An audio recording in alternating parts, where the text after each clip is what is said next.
The Federal Reserve of the United States has rolled out its third emergency credit program in 2 days, announcing it would make loans to banks to support money market mutual funds, a common investment tool for many U.S. citizens and businesses.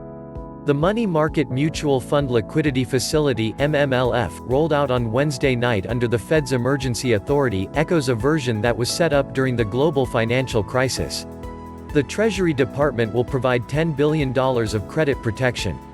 The new facility through the Boston Federal Reserve Bank will offer support for the flow of credit to households and businesses by ensuring the $3.8 trillion money market mutual fund industry can sell its holdings of U.S. Treasury bonds and other high-quality assets at full value if investors ask to withdraw their cash.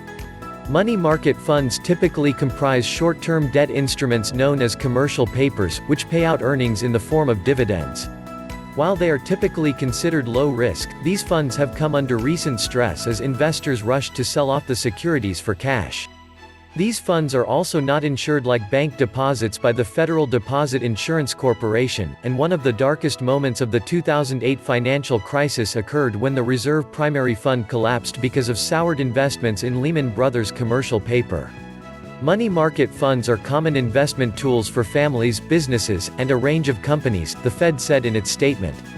The MMLF will assist money market funds in meeting demands for redemptions by households and other investors, enhancing overall market functioning and credit provision to the broader economy.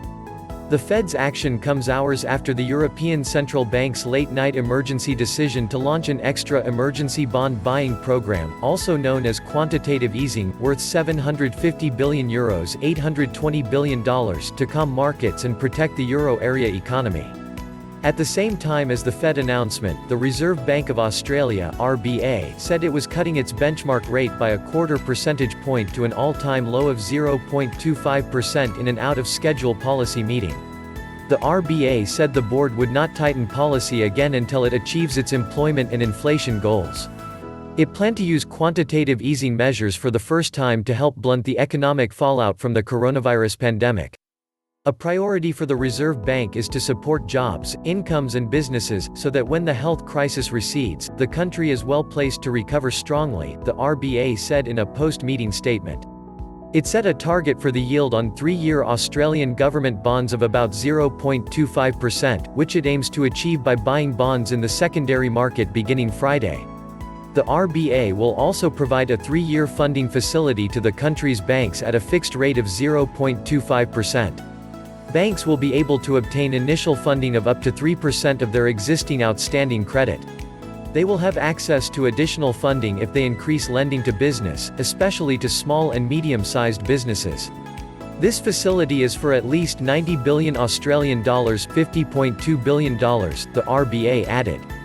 Earlier, the RBA used its daily market operation to pump a record $12.7 billion Australian dollars, $7.08 billion into the banking system, aiming to ease liquidity constraints in a stressed bond market. The RBA reiterated it would continue to provide liquidity for the financial markets. However, the measures barely helped, as the Australian dollar collapsed to $0.5510, the lowest since late 2002, while the hefty sell-off in the bond market continued. The Aussie was last down 3.2% at $0.5584, while yields on 3-year government bonds were last at 0.485%, nearly double the RBA's target.